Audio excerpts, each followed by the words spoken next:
In December 2011, Barbara Walters interviewed dictator and president of Syria, Bashar al-Assad. Today we will go through this interview and analyse each segment. This analysis is not about picking sides or choosing dictator over freedom. The true context of the Syrian conflict is not that simple.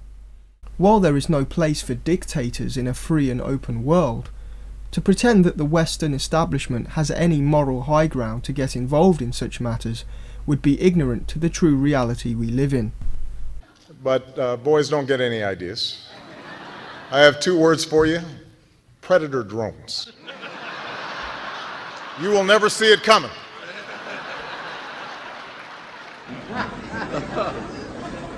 Those weapons of mass destruction got to be somewhere.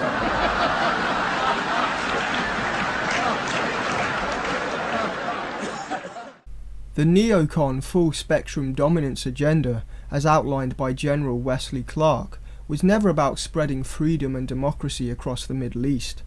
It was simply about exerting Western and Israeli influence and control.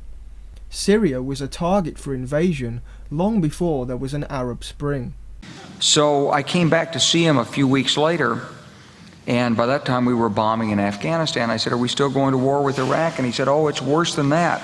He said, he reached over on his desk, he picked up a piece of paper, and he said, I just got this down from upstairs, meaning the Secretary of Defense's office today, and he said, "This is a memo that describes how we're going to take out 7 countries in 5 years, starting with Iraq and then Syria, Lebanon, Libya, Somalia, Sudan, and finishing off Iran." Before we begin, it may be of some value to give some background on the interviewer Barbara Walters. As part of her high-profile status in the American corporate media, she has been a returning guest of the influential think tank, the Council on Foreign Relations. Since its inception, the Council's goal, along with its sister organisation in Britain, the Royal Institute of International Affairs, or Chatham House, has been to push for global governance, or centralised control over the world, as opposed to sovereignty for individual nations. A quick example, in 2008 they ran a programme entitled International Institutions and Global Governance. All the way back in 1948 they pondered, how far are nations prepared to sacrifice a part of their sovereignty for the new order? So with this in mind, it's possible that Walters supports the overthrowing of sovereign nations like Syria to be controlled by the Western powers and their new world order. Mr. President, you have invited us to Damascus, and you have not given an interview to the American media since this crisis began. What is it you want us to know? I'd like to reiterate what I used to say after 11th of September to every American delegation I met. First of all, I think the American people should know more about what's happening beyond the ocean. Second, the American media, I would like them to tell only the truth about what's happening in the world. And for the American administration, don't look for puppets in the world. Only deal with administration on people that can tell you no about the truth. Because what's happening in the world now is taking the world toward chaos. What we need now is we need to deal with the reality. So the message now is about the reality. Tell me what the reality here is, your country is. What is the reality? It's too complicated. It takes hours to talk about. Then I will ask my question. So let's be specific. Okay. Not long ago, you were widely seen as a fresh, pragmatic leader, a doctor whose life was in healing people. Now, sir, much of the world regards you as a dictator and a tyrant. What do you say to that? What's important how the Syrian people look at you, not how you look at yourself. So I don't have to look at myself. This is first. Second, it's about the system. You have a dictator and you have dictatorship. There's a big difference between the two. Dictatorship is about the system. We never said we are a democratic country, but we're not the same. We are moving forward in reform, especially during the last 9 months. So I think we are moving forward. It takes a long time. It takes a lot of maturity to be full-fledged democratic country, but we are moving in that direction. For me as a person, whatever I do should be based on the will of the people, because you need popular legitimacy. And this is against dictatorship for a person. As Syria puts reforms in place to move towards democracy, the Western countries are putting measures in place to move away from it. Britain is forced further into EU integration without even the most basic democratic vote on membership. In the US, where presidents are picked by lobbyists, Obama is signing unconstitutional executive orders like there's no tomorrow. The revamped NDAA Act means the government can indefinitely detain US citizens without trial. Speaking of being above the law, the UK is currently happy to extradite a young student to America for a crime that took place in the UK that isn't a crime in the UK. There's over-the-top and dangerous airport security measures. People have been arrested who intend to protest in the future in some kind of 1984 pre-crime system. If we're gonna spread freedom and democracy, let's at least practice what we preach. But you talk about the support of your people. You did have the support of your people, and then began these demonstrations, which I will discuss in more detail, and crackdowns, and you have people now who don't want you to lead. You don't have the support of your people, of all of your people. You always have people that don't want you to be in that position. That's self-evident, that's normal. You cannot say that having the support of the people or the people support you means something absolute. You're talking about the majority, and people are against you. They're not majority yet. When they are majority, you don't have to stay in that position.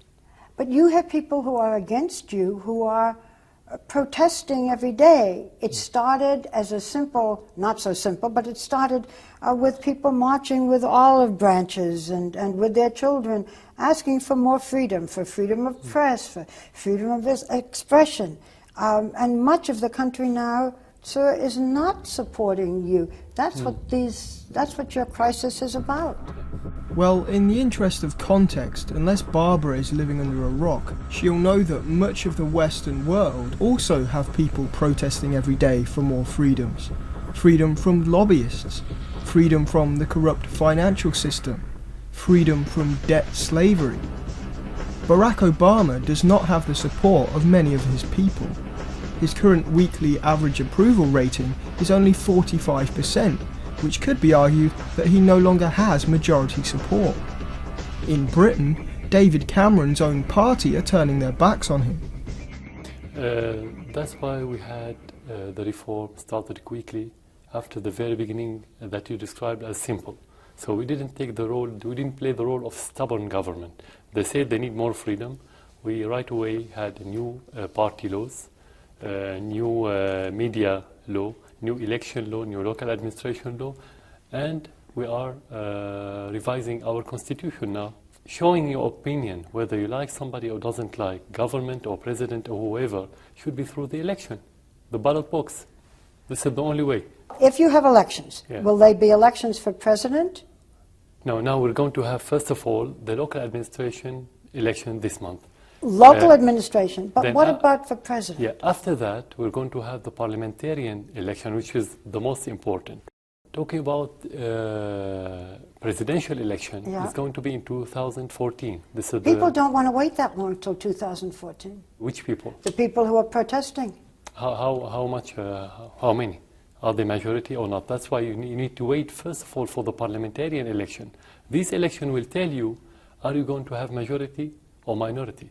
Then when you can think about presidential election, but not before. Before that, you don't have any indication, any clear indication. In 2014, when there are presidential elections, will you allow opposition parties? That's why we are changing the constitution. Okay.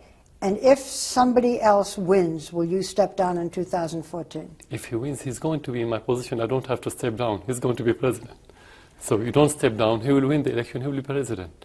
So step down means you leave. Well, if he wins the election, he's going to be in that position instead of me. Mr. President, you once had positive things to say about President Obama. Now President Obama says, and I quote, "President Assad has lost his legitimacy to rule. He should step down." What do you say to President Obama? I'm not a political commentator. I comment more on action rather than word. But at the same time, if I want to care about something like this, I would care about what the Syrian people wants. Nobody else outside Syria is part of our political map. So whatever they say, we support, we don't, he's legitimate or he's not, it's the same for me. For me, what the Syrian people want, this is the popular legitimacy that put me in that position. And this is the only force that can make me outside. So anyone could have his own opinion, whether president or official or any citizen, it's the same for me, outside our border. Public opinion doesn't matter. Outside Syria? Outside Syria. No, it's a Syrian issue.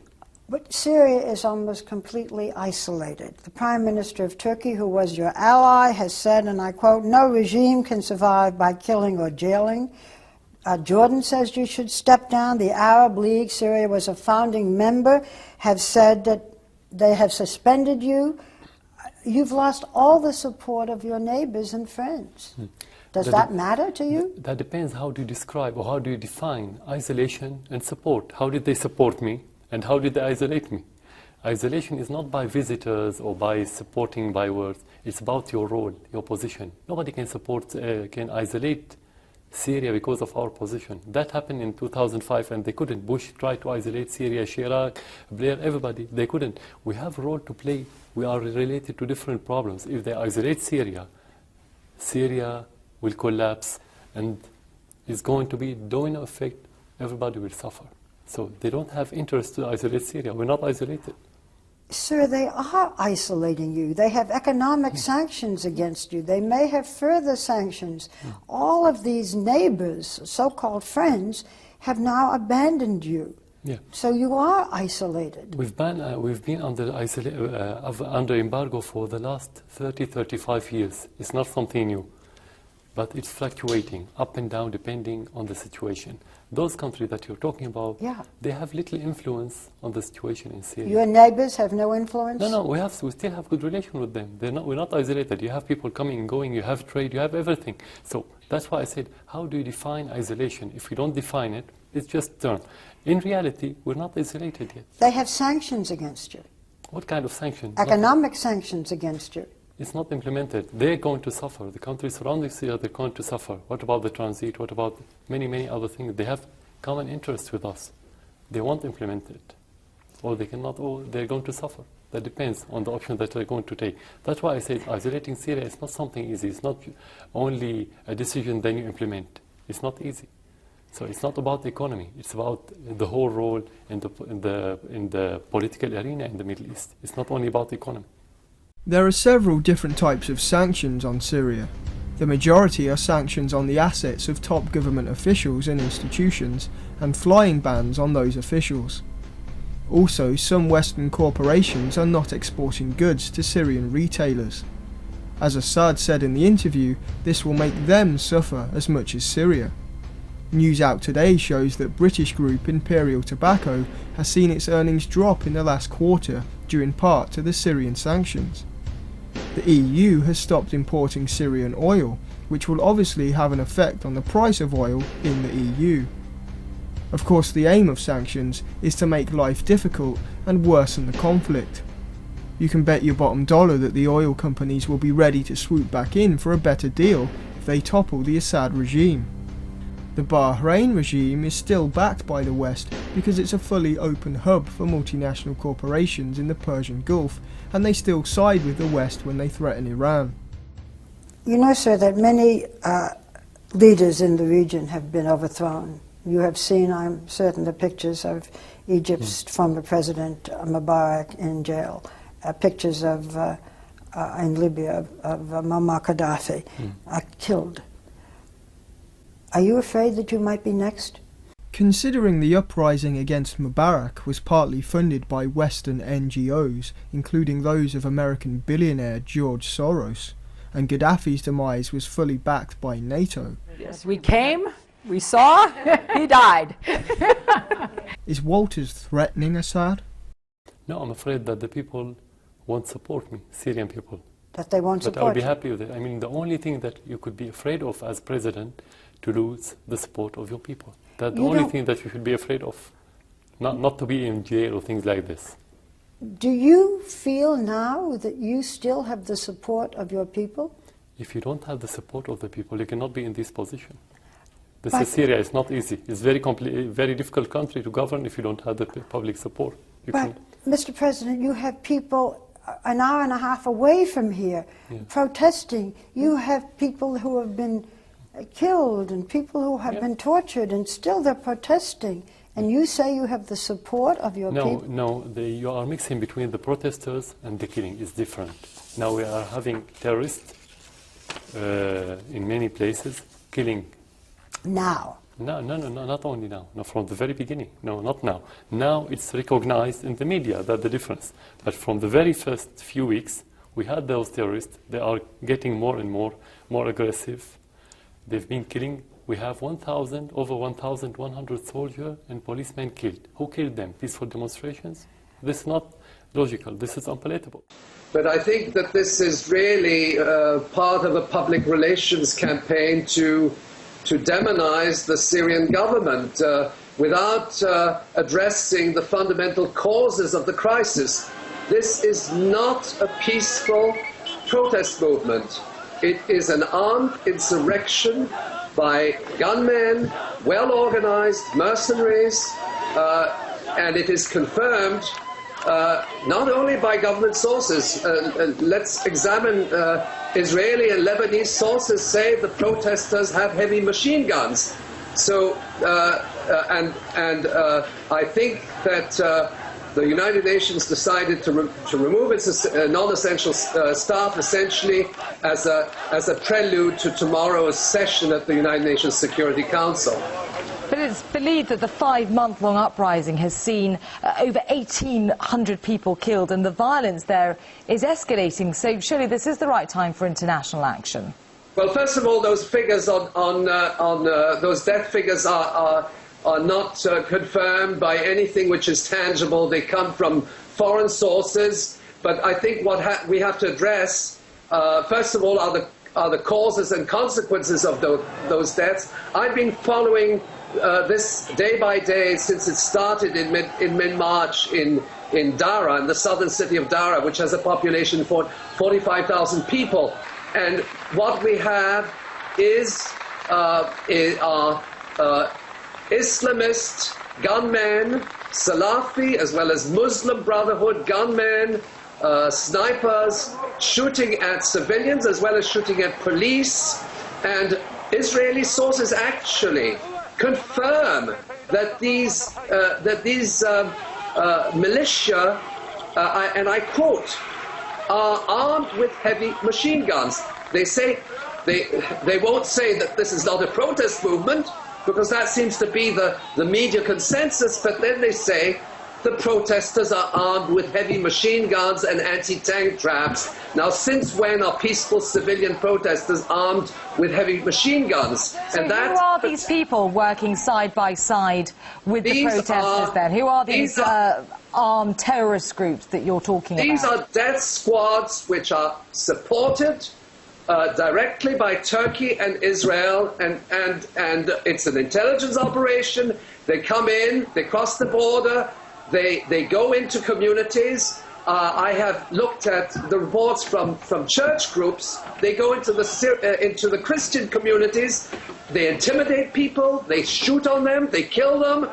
So that the question we have to ask ourselves, who is the source of this killing? What are the underlying causes of this insurrection? Let me ask the question again. Yeah. Do you feel now, even with people who had been protesting, that you have the support of your people? The majority or the minority? Because you are talking about protesters. How The many protesters? the majority of the people you feel still support you. Not the majority of the people are in the middle, always. The majority of the Syrian people are in the middle. And then you have people who support you, and you have people who are against you. Yep. So the majority always in the middle. Those majority are not against you. If they are against you, you cannot have stable, most of the cities, not Syria, let's say. As you see, you've been here for 2 days now. You feel the majority of the people in this country support you? I said the majority are in the middle. And the majority are not against, okay. To be precise. The majority that is in the middle support you? Yeah. Okay.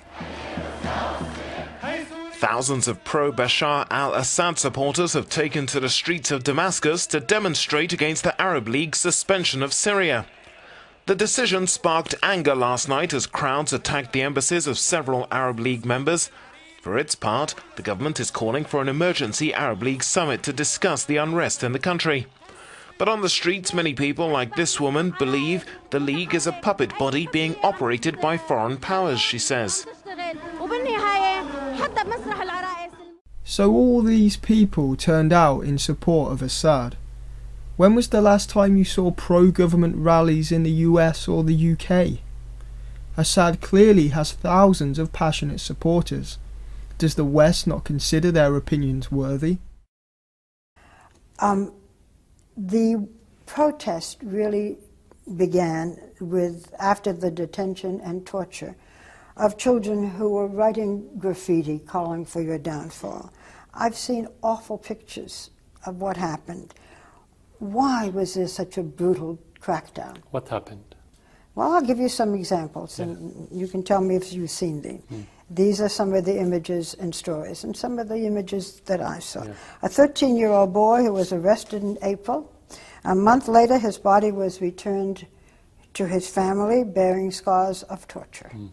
A famous cartoonist whom you know, who was critical of you, badly beaten, his arms were broken. A singer, famous singer, who wrote a popular song calling for your ouster, he was found with his throat cut. You have seen these pictures, have you not? No, but Is this news to you? No, it's not news. I met with his father, with the father of that child, and he said that he wasn't tortured, and he appeared on the media. We have to see things with a stereoscopic vision with two eyes, not with one eye, to be frank. The cartoonist. The cartoonist who was critical of you, I've seen his pictures. His hands were broken, he was beaten. Many people criticized me. Did they kill all of them? Who killed who? Most of the people that are being killed are supporters of the government, not the vice versa. But in the beginning, what about the singer with his throat cut? I don't know about him. I don't know about He was a famous singer, a famous song. You don't know about it? No, I don't think he's famous. I don't know about him. You don't know about it? Well, Maybe he's famous in the United States, but not in Syria. Do you know about him? This is editing. I don't know. You don't know? No. I didn't hear the story the first time. For the child, I met with his father, and there was a special investigation committee to see if there was torture. There was no torture. This is only false allegations, to be frank with you. That's why I said at the very beginning my message for the media to tell the truth, not to listen to rumors. A lot of the images and video of torture and death that are presented on the mainstream media carry the disclaimer that they cannot be independently verified. Channel 4 claimed to have irrefutable prima facie evidence, meaning it was irrefutable that the evidence seemed to be correct. Many clips are just taken from YouTube without any apparent contact with the uploader. Other allegations come from seasoned opposition activists with ties to the West. One of the main sources for the Western media is the Syrian Observatory of Human Rights, an unregistered organisation that's based out of London and meets with the government. Russia claims this is where pictures of horror in Syria are made to stir up hatred toward Assad's regime. UN reports have not been based on first-hand accounts from UN personnel inside the country, but from interested persons and organisations who were called to submit documentation. We also see a plethora of NGOs surrounding the country, such as the National Endowment for Democracy, who actually receive the majority of their funding through US Congress. There is no accurate or impartial picture about what is going on in Syria, and to blindly believe the Western mainstream media, who have lied about virtually every Middle Eastern conflict since 9/11, is a naive approach to take. US intelligence group Stratfor cautioned, most of the Syrian opposition's more serious claims have turned out to be grossly exaggerated or simply untrue. Remember the dead babies in incubators hoax? With two sides to every war, the war of perceptions in Syria is no exception. You don't like BBC? BBC كله. Why? سيء. لا يعني BBC سيء. Because you are talking very bad about Syria. You are not telling the truth But about you know Syria. what? This is the first time I've been able to come to Syria. No, why My before you first didn't visa. come? Why before you didn't come? I didn't have a visa. No, why you didn't get the visa? We've been waiting for a visa to come No, to tell no, your it's story. not correct. Everybody can come to Syria and get visa. It's not true. Fadi is here. We can ask Fadi. No, it's not correct. Well, there's no journalists who come to Syria. No. But tell me what your story is then. What do you think? What is? Tell me what okay, the. finish. No, but tell me what do you think is? What is the lie that's being told? What do you think is not You being lie told? because you are talking truth, not truth about the Syria. So Syria what is is the very truth? quiet. What is The truth is that nothing we have in Syria. Syria is very quiet. And everybody in population in Syria loves our president and we support the president. But you are talking the very lie about Syria. Well, in the beginning, these protests, the women were marching with children carrying olive branches. Nobody at that point was asking for you to step down. It has escalated. Do you think that your forces cracked down too hard? They are not my forces. They are military forces belong to the government. Okay, but you're the I don't government. own them. I'm president. Okay. I don't own the country. So they're not No, my but forces. you have to give the order. No. We have in the constitution, in the law, the mission of the institution to protect the people, to stand against any chaos or any terrorists. That's their job according to the constitution and to the law of the institution. The crackdown was without your permission? What do you mean by crackdown? The reaction to the people, some of the murders, some of the things that happened. No, there's a difference between having policy to crack down and between having some mistakes committed by some officials. There's a big difference. For example, when you talk about policy, it's like what happened in Guantanamo when you have policy of torture, for example. We don't have such a policy to crack down or torture people. You have mistakes committed by some people, or we have some allegations about mistakes. That's why we have special committee to investigate what happened. And then we can tell, according to the evidences, you have mistakes or not. But as a policy, no, we don't have. Have there been mistakes made in this crackdown, yes? Self-evidently, yes, for one reason, because when you don't prepare yourself for a new situation, you're going to make mistakes. Okay. Have the people who made the mistakes been found accountable? Have they been punished? Some of them, yes, according to the evidences. But you cannot punish anyone according to rumors or allegations. So this is judicial committee, independent judicial committee.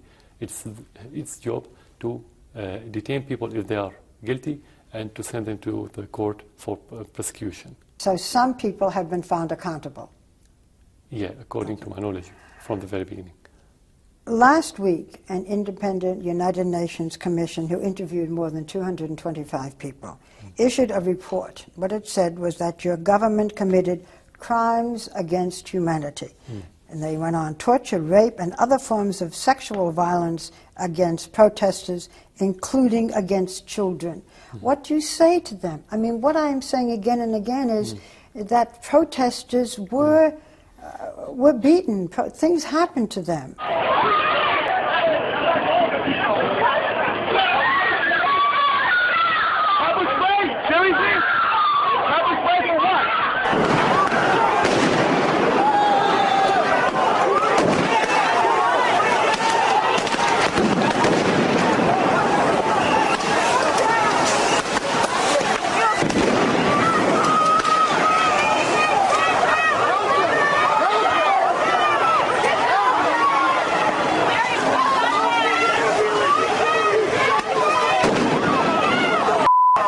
What happened?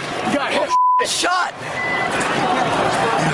What's your name? What's your name? What's your name? Wake up. What's your name? What's your name?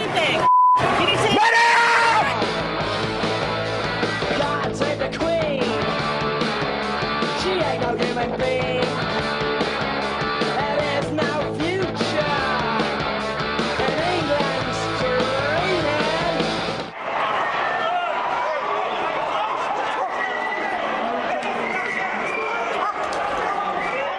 This is the final image of him alive. I was throttled at the neck and held down, and then I was detained for nearly 13 hours. I was placed in a cell at the Toronto Film Studio, and I was in a cell with 25 other young women for approximately 13 hours.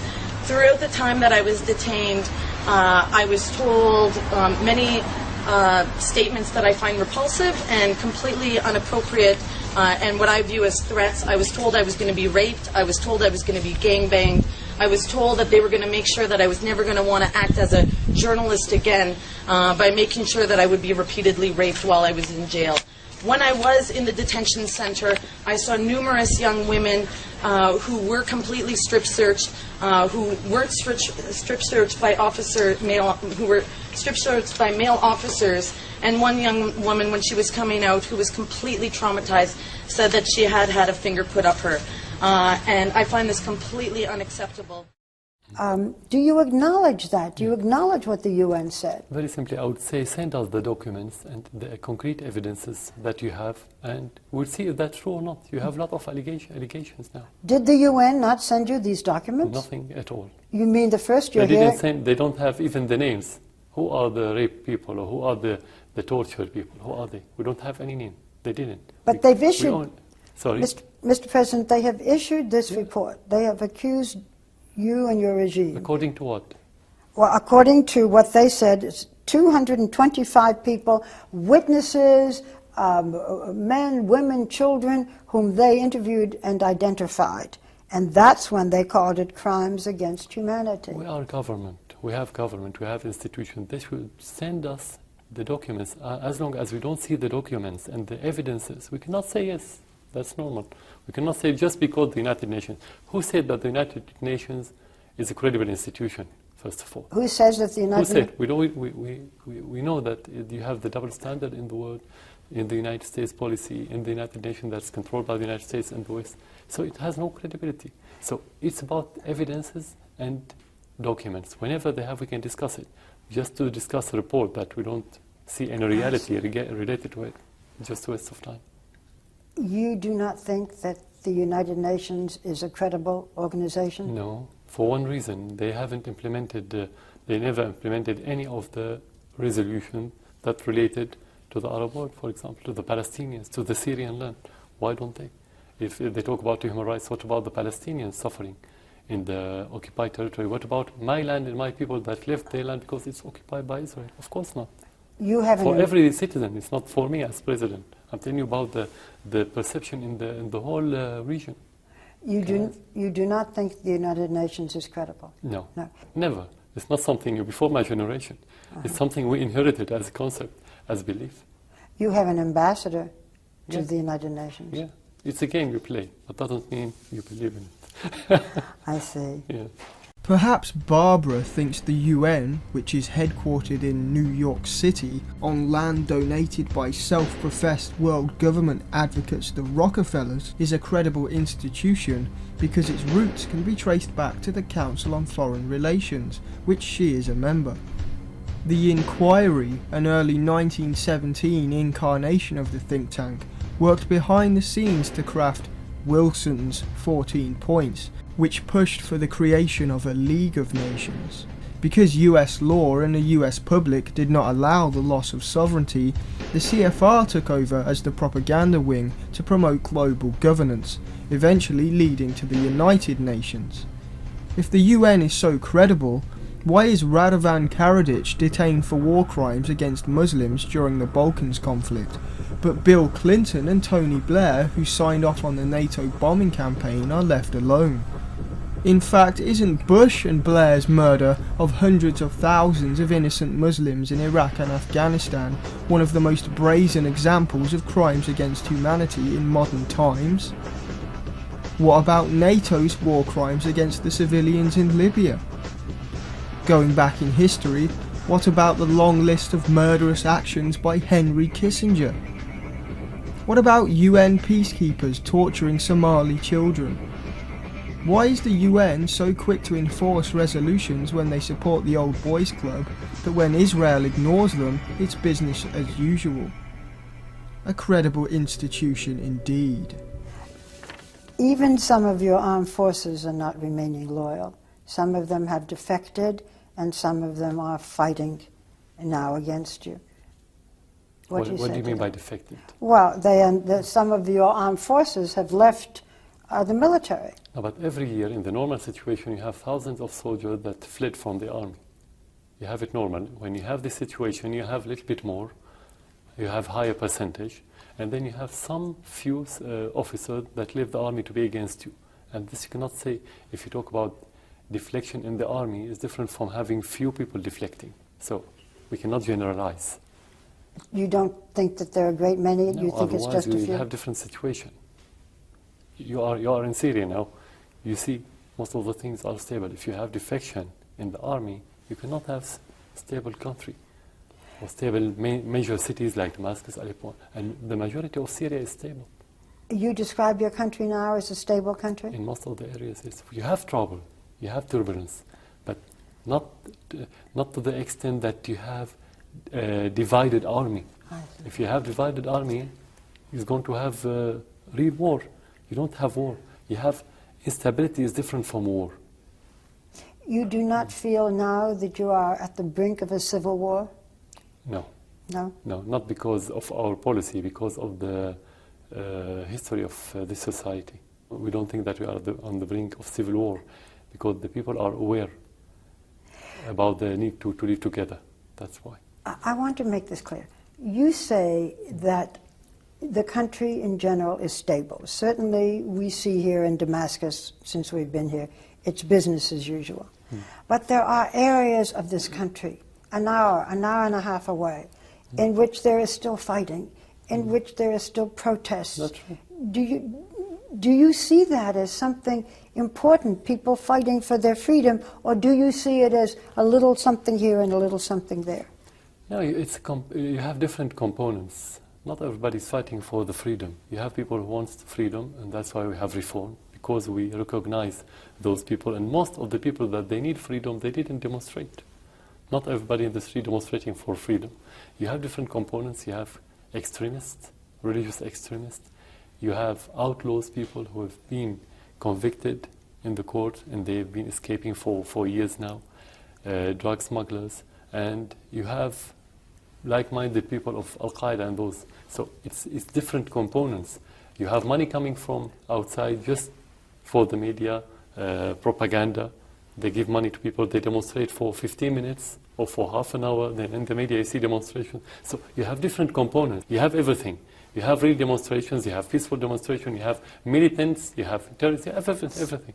I've just completed about a one-week fact-finding tour of the country. I've been in Homs, I've been in Tartus, Banyas, I've been in the military hospital here in Baghdad, and I can tell you what average, everyday Syrians of all ethnic groups, Christian, Alawite, Sunni, Shiite, Druze, what they say about this is that they are being shot at by snipers.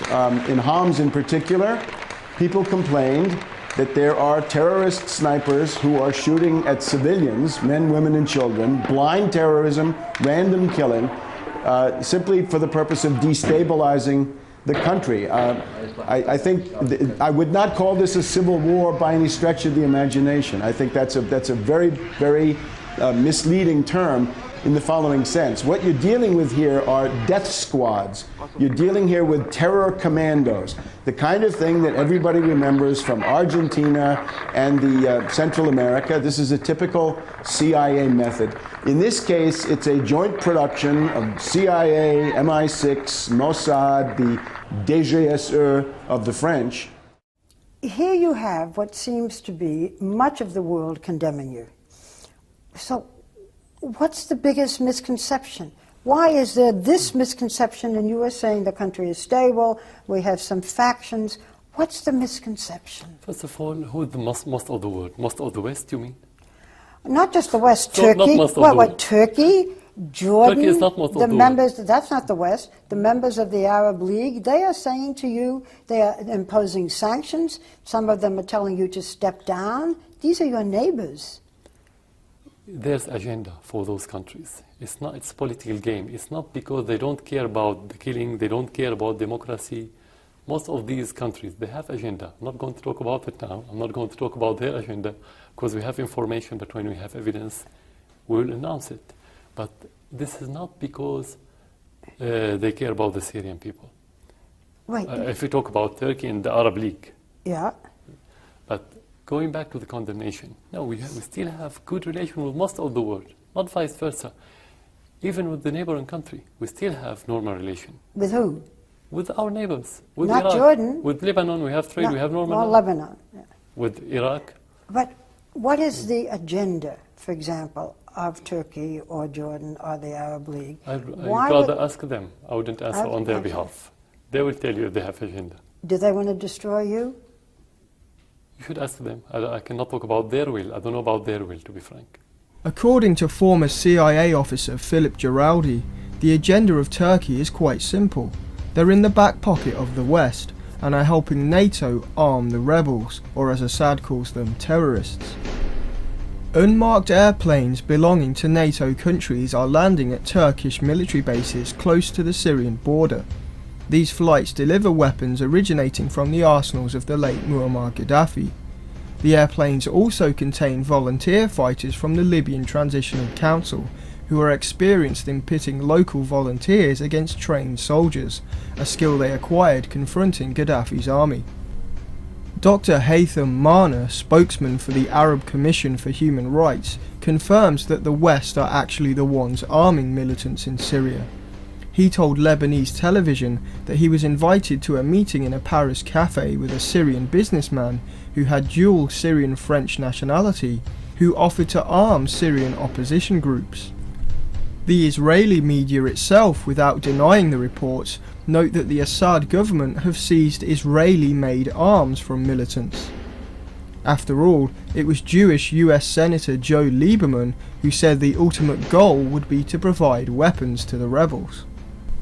How can our leaders be calling for the UN to help end the violence in Syria, when they are the ones distantly fomenting it?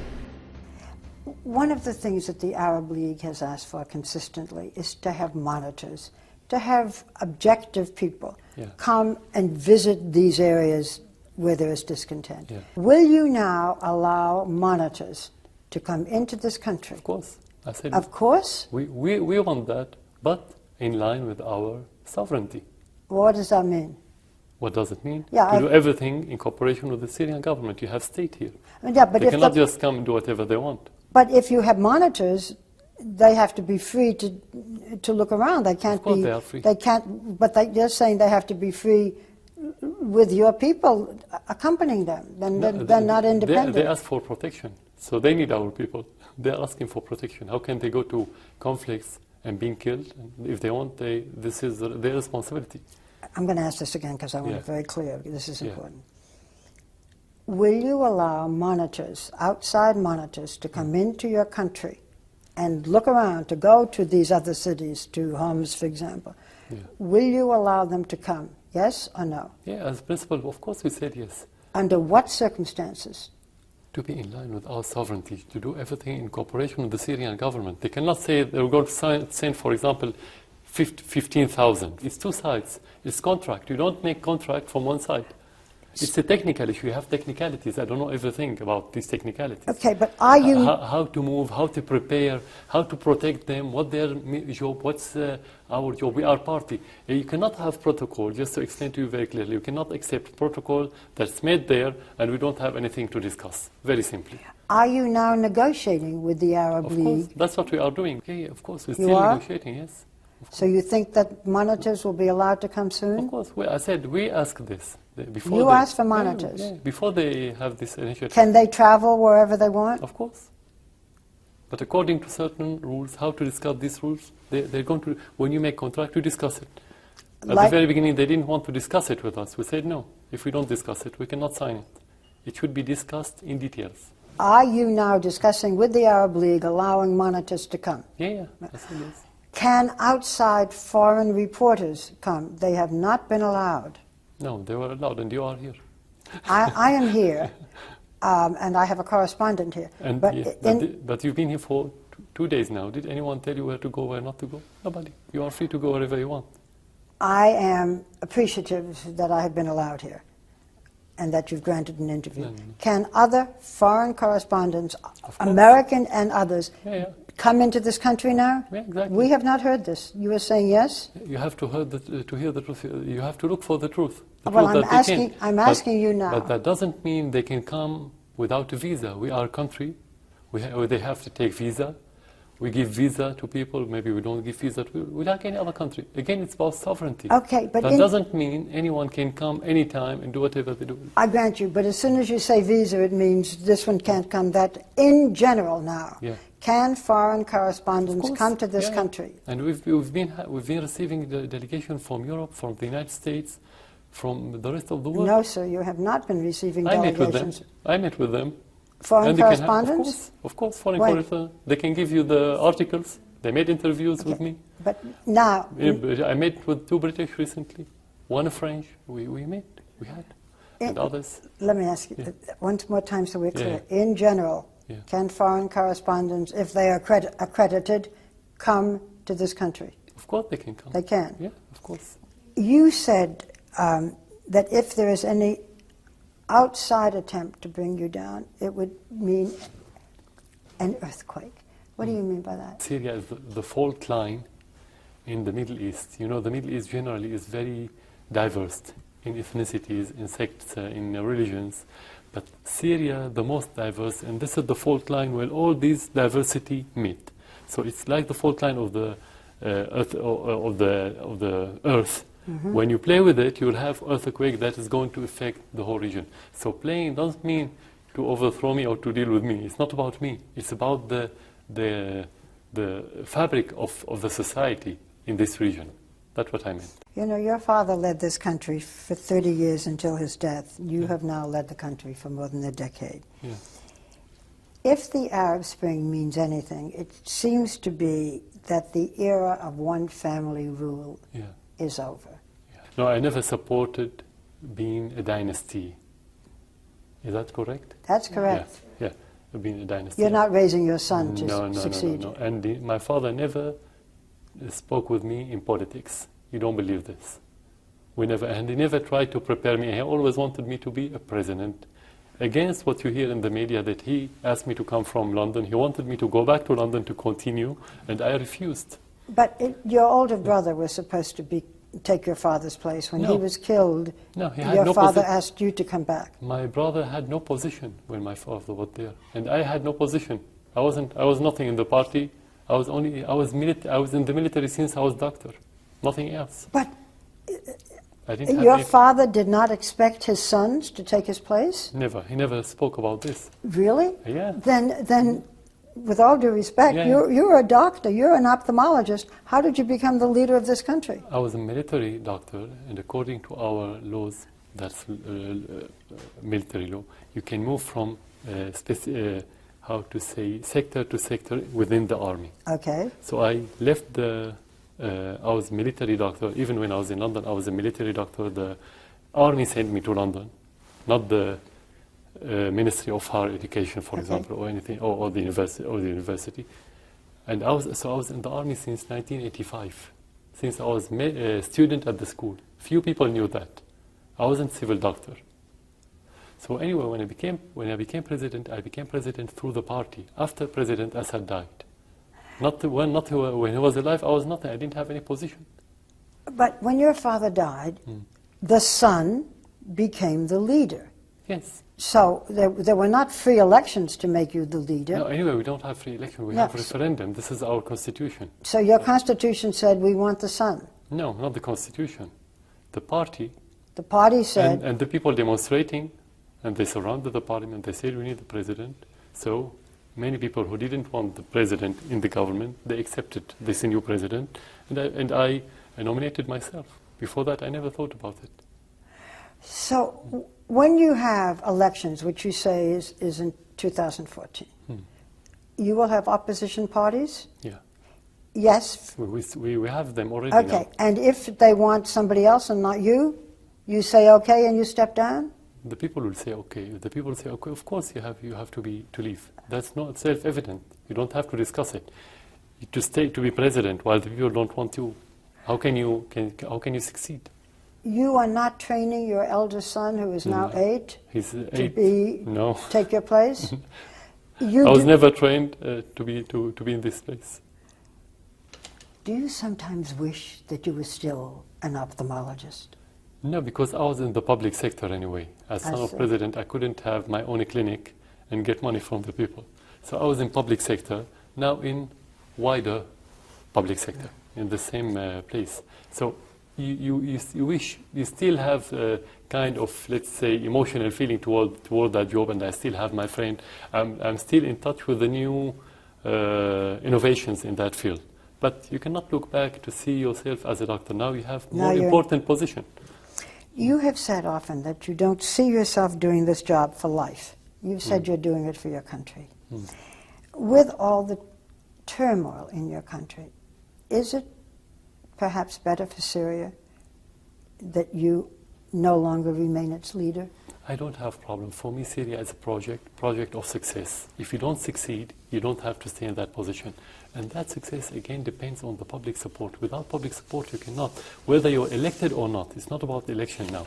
It's about public support. This is the most important thing. So when I feel that the public support declined, I won't be here. Even if they ask or not, I shouldn't be here if there's no public support. Okay. That's conclusive. You are still having protests. And now your military is involved, and there are armed people on the other side. There is turmoil in your country.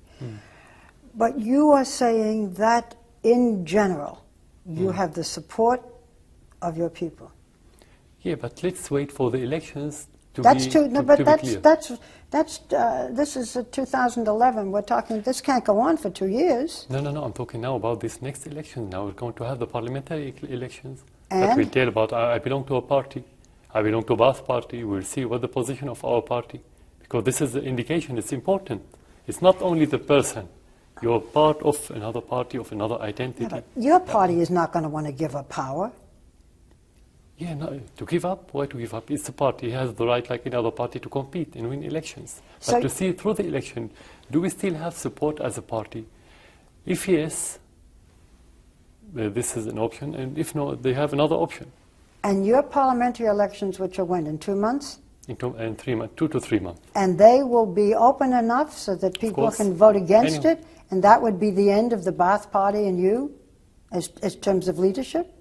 If the people said no to the Baath party, if they lost, you can say this is the end. If they win, how can you say this is the end, if they win the election? It's the election. Is there an opposition that they can go to? We have opposition, but it takes time to have strong opposition. You have so many figures now. If they unify themselves and go to the election, you can have one strong election. That depends on the tactic that they're going to adopt. I cannot tell you if they're going to be strong or not. I don't know. And I don't know about how much among the people they have, how much support they have among the people. I cannot tell you. Before I ask other questions, I want to go back again to the protesters. Do you think that the crackdown in the beginning was too much? As I say, it's about personal mistakes, not about policy. There was no policy of cracking down. There was policy of facing the terrorists. When you have militants, you have to face the militants. You don't allow in the United States to have militants. And remember what happened in Los Angeles in the 90s, when you sent the army to the city to face the terrorists. It's the same. Our protests, we don't kill people, and we have press. During the 1965 Watts riots, there were 34 deaths. During the LA riots in 1992, of which Assad refers, there were 53 deaths. Of course, a lot of the troubles within the LA ghettos at that time came from the CIA dealing crack cocaine to fund their covert ops in Nicaragua. So the government wanted to stop the black movement in its tracks. So technically it used us, drug dealers. It gave us high quality heroin and cocaine to pump into our own neighborhood, and then we sold it to our people to break the back of the revolution. How many Americans died as a result of the government's drug dealing?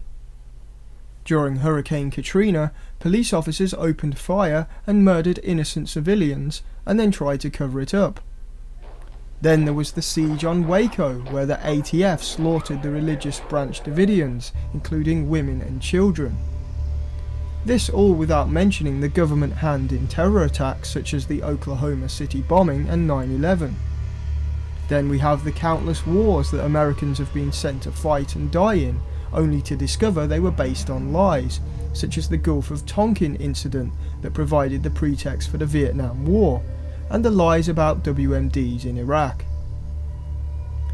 Then there are individual cases of state murder, such as the mysterious death of Corporal Pat Tillman, who had begun to renounce the wars and then died in friendly fire, which the military first claimed was enemy fire. Although America doesn't have a long-standing tradition of torturing its own civilians, tell that to Bradley Manning, who is still sitting in a military hole somewhere without trial for exposing the US military's crimes against humanity in the Middle East. Beyond that, we all know America loves to torture innocent Muslims without trial as well, and Britain perfected the art on the Irish. Perhaps Barbara needs to brush up on her history. Yeah, but nobody knows yet who killed the people. Because the same question, who killed the 1,100 soldiers? If you don't know who killed those, you can tell who killed the civilians. The crackdown in the beginning, the brutality, do you think it went too far? I cannot tell you this without the evidence. You ask me to tell you according to rumors or to reports. It's not enough for me as president. For me, when there's policy, I could say yes or no. When there's individuals with concrete evidence who committed mistake, I could say yes or no. Did you give the order for the crackdown? No, we give the order to implement the Constitution and the law. That's the order, and that's the job of the president. But who gave the order to react against the protesters? You don't need order, because this is their job. Well, somebody had to say, use guns. Somebody had to say there are arrests. There was even written not to use guns. That's why I said it wasn't policy. Their job is to prevent people, like any other country. You have their own means. Whenever they used machine guns against civilians, this is breaching of the law. It happened? In some cases, yes. And they were caught, and they were detained, I mean. People went from houses to houses. Children were arrested. I saw those pictures. But to be frank with you, Barbara, I don't live here. How did you know all this? We have to be here to see. We don't see this. So it cannot depend on what you hear in the United States. But I saw reporters who brought back pictures. Yeah, but how did you verify those pictures? Yeah, so that's why we are talking about false allegations and distortion of reality in this region. Most of the things that happened in Syria not reflected in the media. I'm being frank with you. So I cannot answer about fake pretenses. I can only talk about reality. Yeah. Some people say that it's not the protests that may bring you down, but the economic sanctions are now, not just the West, but as we said, your former allies have imposed economic sanctions on your country. Shell Oil, for example, which is the largest oil production in Syria, has stopped production. How much are the economic sanctions going to hurt Syria? How much it's difficult to tell, but it will hurt from one aspect, but from another aspect it will have positive effects, because of course this is surprising. Actually we were under sanctions, strong sanction, in the second half of the 80s, and we built our industry in that period of time. So you can use sanction. For example, the agreement between Syria and Turkey wasn't fair. It was against our interests. Many industrialists in Syria, many businessmen, most of the economic sector were against it, and they asked our government many times to stop working with this treaty. They sent to Syria, I think, 2 false export, something like this. I don't have the numbers now. So you have, if you're smart enough, if you're creative enough, every cloud has silver lining. And we have a lot of political cloud in this region. So we have a lot of silver lining. But you have to see the silver lining to know how to have the positive. So it will affect you badly from one side, but you can decrease the harm. I wouldn't say you can win now. Let's not exaggerate. But you can decrease this harm and get some benefits from it. How can you get benefit from economic sanctions? Depends on yourself. First of all, we're not an oil-producing country. We're not like Iraq. Iraq was oil dependent. We're not oil dependent. We produce. We can live. We export the food. We eat our food.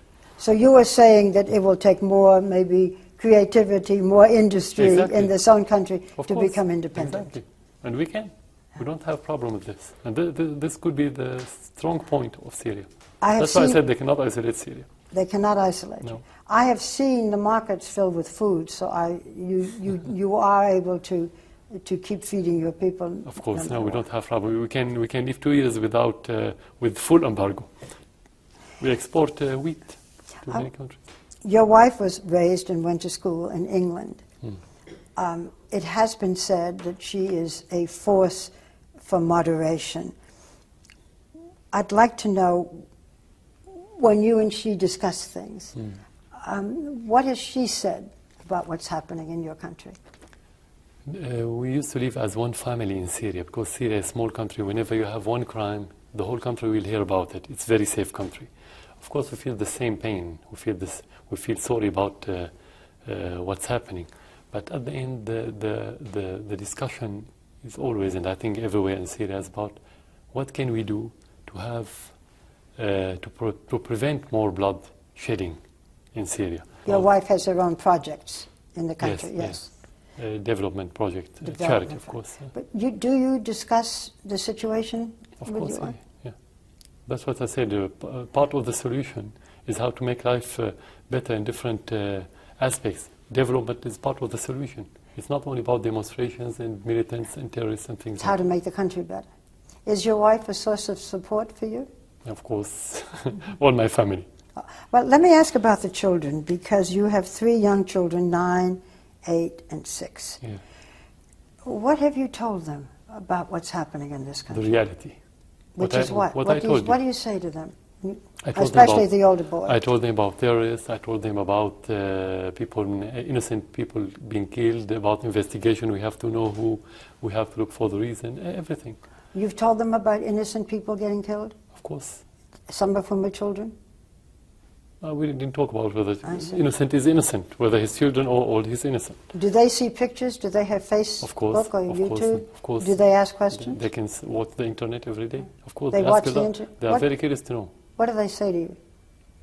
About the question about what's happening. Why do you have militants? Why do you have evil people? Why do those people want to kill? I want to hear the answers. What do you say? I tell them about everything. Sometimes people commit mistakes. Sometimes you have bad people.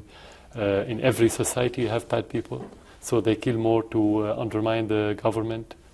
That's what you explain to children. How does this all end? How do you restore peace? As I said, regarding by reform and facing the terrorists. Is the reform too little, too late? No, because anyway the reform will not have direct impact on the terrorists, because most of the terrorists, and I would say all the terrorists, they don't have political agenda. They don't care about the reform anyway. The reform is for the majority in the middle that I told you about, and the people who support you, and the people who are against you. But terrorists don't care about this. Will you allow freedom of expression, freedom of press? Why did we change all this law? Why did we have this package of new laws for that? We have it. We already have it. You don't have freedom of press. You can't criticize you. That depends on the law. You have, in every society, you have I wouldn't call it taboo. You have limits. Taboos? Not in mine. We have freedom of press. Oh, come on, Barbara. America doesn't have freedom of the press. The mainstream media is owned by 6 megacorporations, each tightly controlled within the left-right paradigm. White House information czar Cass Sunstein has openly called for censorship tactics, including infiltration of groups with opposing views and the outright banning of, quote, conspiracy theorizing. There's a reason why your citizens are turning to a foreign government for their news. Perhaps if you're a globalist that has been a mainstream media talking head for decades, you're free to waffle on about invading sovereign countries. But everyone else is attacked by police for filming, or escorted out of places for asking questions.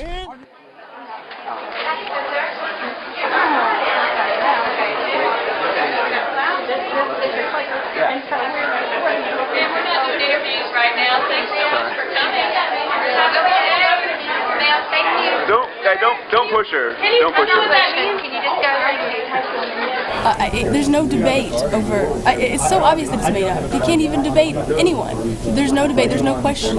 Nothing. Global governance. What does that mean? He can't even give us an answer. Well, if he's supporting it, then why can't he tell us? How do you hope that you will be remembered? by doing the best I can for this country, whether you agree or whether the people agree or don't agree. But at the end, I wasn't puppet. I care a lot about being independent, president for independent Syria, and do my best according to my convictions. That's the most important thing. At the end, even if they disagree with you, they will respect you. What do you think is the biggest misconception that my country has of what's happening here, if indeed there is a misconception? Misconception about a lot of things I cannot tell you because it's so many facts, distorted facts, you have them in the media. But the most important thing, as accumulation of these facts, you don't have vision. The problem with the West in general, especially the United States, they don't have vision about, at least my region, I wouldn't talk about the rest of the world, failing in Iraq, failing in Afghanistan, failing in fighting terrorism. The situation is getting worse and worse in the rest of the world. The question you ask as American, what did you get? Where did you win? Well, you spend trillions where you could spend a few hundred of millions and get better result. So that it harms your interest, but at the same time, it harms others' interests. So this is the misconception, I think. Dealing with the protesters, what is the misconception, if there is any, about this, about the protests? Yeah. That's what is being focused on now. Okay. We don't kill our people. Nobody kill, no government in the world kill its people unless it's led by a crazy person. For me as president, I became president because of the public support. It's impossible for anyone in this state to give order to kill people. We have militants, those militants killing soldiers and killing civilians. This morning, we lost 9 civilians killed in Homs, in the middle of Syria, and they are supporters. Most of the victims are government supported. That's something they don't know. They think every civilian is demonstrator and every civilian is against the government, which is not true. But the protesters in the beginning who were killed, yeah. What about them? What do you mean? Well, what I was trying to get is we see, our view is there were peaceful protesters. Yeah. Okay. Our view is there were peaceful protesters. They were killed. Some were tortured. It was a brutal reaction. Are we wrong in thinking that? Every single, brutal reaction was by individual, not by institution. That's what you have to know. Not by institution. Institution means policy. We don't have policy. We don't have institution that kill people or give order for brutal reaction. This is individual, and that's what I described as individual mistakes. Okay, done by the military or done by whom? We don't know everything. But in some cases, done by the police. In some cases, done by civilians. Civilians who support the government, not by government, not by police. But not by your command? No. We don't have no one's command. There was no command to kill or to be brutal. So that was individual people Of or course, individual definitely. overreacting? That depends, because when you have chaos in some areas, anyone could make this mistake or committed a crime or aggression or whatever. Are you remorseful? No, I regret. You regret when you do mistakes, when you commit a mistake. I always try to protect my people. How can I feel remorseful if I try to protect the Syrian people? Do you feel guilty? I did my best to protect the people, so you cannot feel guilty when you do your best. You feel sorry for the life that has been lost, but you don't feel guilty when you don't kill people. So it's not about guilty. You do your best, and you have to do your best, and you have to fight terrorists to protect the other civilians in Syria. Thank you, Mr. President. Thank you. What is taking place in Syria is a hijacking of legitimate public concerns and turning the situation into a bloodbath so the Western powers and their puppet allies, who are arming the rebels, can pose as the saviours and swoop in to stop the violence. And then they'll put in a puppet leader with support from the NGOs who will open the country up fully to corporate control and who will side with the aggressive foreign policy of the West against Iran and Russia. While it's easy to get hyped up by media reports of an uprising and atrocities by the Syrian government, The best way we can support Syria is to support the sovereignty of the peaceful protesters who are separate from the armed rebels, and support them in their quest for peaceful revolution. Backing a reactionary international intervention is simply backing imperialist control. Libya is not free, it is under Sharia Al-Qaeda linked control with sweet business deals for the corporations. Syria will be no different. For more updates, stay tuned to WideShut.co.uk. If you found the preceding information valuable, please consider buying a DVD or making a small donation of your choosing. Go to wideshut.co.uk/donate. That's wideshut.co.uk/donate. You are the resistance.